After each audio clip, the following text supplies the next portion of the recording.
Hey, this is Animation 508, and I have a request for the internet community today. In the NaNoWriMo story I'm working on, the main character experiences a bit of an identity crisis. In this, she kind of questions the very essence of what personality is, and I've planned in the story for her to interview several people in her community, many actually, and analyze what they say with the therapist that she's going to be working with, in order to figure out kind of what people's base is, or what the root of them, what causes them to even have their personality is. And in the interest of both science and factuality for the story, I would like to ask you, the internet, to answer all of the interview questions as well, and I'll do it, of course. That'll happen after I'm done talking. I'll analyze all of these responses, and I won't need them for another 2 weeks, because that's not till the later end of the book for NaNoWriMo. I'll analyze all these responses, and I'll try to figure out the best thing, and if I can't, then I'll have to figure out a different route for my story, I guess, or I'll go get help for the story. Anyways, everybody who responds will get their name in a thank you note, and on the book, and also on my DeviantArt page. Not that I'm anything important, but your name is somewhere, and I'll link to your account or whatever. So yeah, thanks a lot, and my answers to the internet interview quiz thing will happen now, I guess. Question 1 asks, what does it mean to be powerful, and do you want power? And in my opinion, to be powerful in modern society, to just answer both at the same time, kind of comes with a lot of responsibility and way too many enemies for me. I want to be a more peaceful person, so having too much power would actually not exactly be enjoyable. And while I do have views on society that are different from others, and therefore would require me to take charge, it's kind of a conflict of interest. But then again, a lot of the things that I believe in happen to be conflicting or contrasting views. So, power may be good, may be bad. Who knows? Question 2 asks, what is freedom? To me, freedom is the ability to be who you want to be without question, without, any kind of negative feedback from anything, anyone. It's the ability to be you, and while that's really a stereotypical answer, I think that's very relevant to myself and other people, and that definition of freedom is probably going to be a very common definition. And that's that. Question 3. How do you acquire freedom in a perfect world? In a perfect world, freedom is just kind of given to you. You don't need anything to facilitate that. So, in a perfect world, to acquire freedom, you just have to let yourself be you. You can't worry about what other people are thinking. You can't worry about, how they're going to react. You just got to do what you ought to do, what you want to do, within the guides of reality and, the interest of safety, I guess. But otherwise, yeah. Question 4. How do you acquire freedom in the real world? In the real world, unfortunately, a lot of money really gets you freedom on a level that people think about.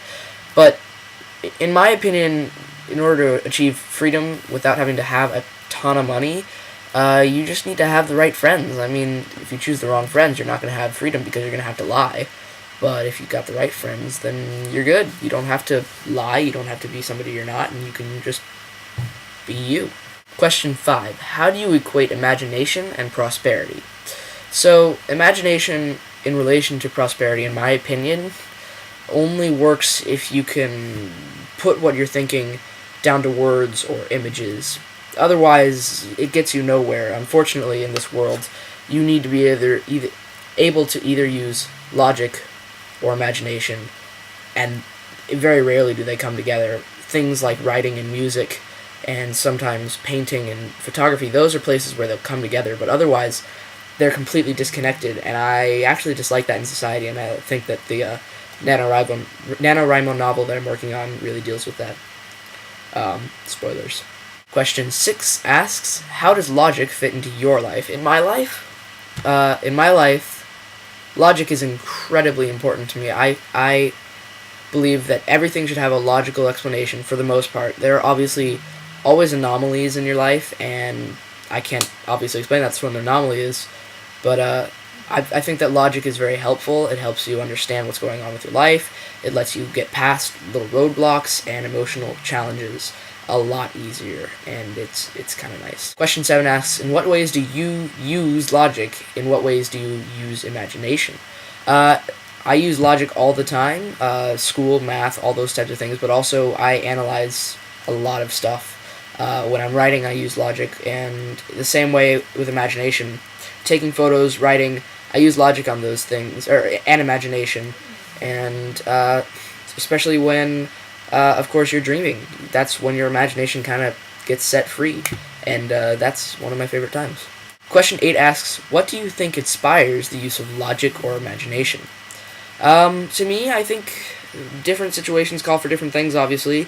A time when you should use logic is something where if your imagination or your emotion will overcome what might be a good or correct decision, obviously you're going to hope that logic will keep you from making a rash decision that is going to get you in trouble. And the use of imagination or emotion is often useful if you got to protect yourself by lying, for instance, or whatever it may be, or acting, for instance. That's another time that you're going to want logic or imagination, and I think what inspires those is the situation. And that's a really simple answer, I know, but I think life is pretty simple if you go down to the basics. The basics are always simple. 9.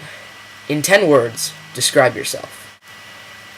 10 words, that's hard, but I think my favorite would have to be, I never asked for what I've gotten, but that's okay. I think that's the word. I never asked for what I've gotten, but that's okay. 10 words. Alright, so I've answered them. It's your turn now, and if you help me out, that's amazing. I would love it. The fact that you have watched to the end of this video really amazes me, because I'm an incredibly boring person. Yeah, thanks for watching, and if you want to read the rest of the story, just send me a message, or at least the beginning part of the story I have posted, so I'm okay with sharing it. If you want to read it, just send me a message, and I'll send it to you, and there you go. Thanks for watching. This has been Animation 508.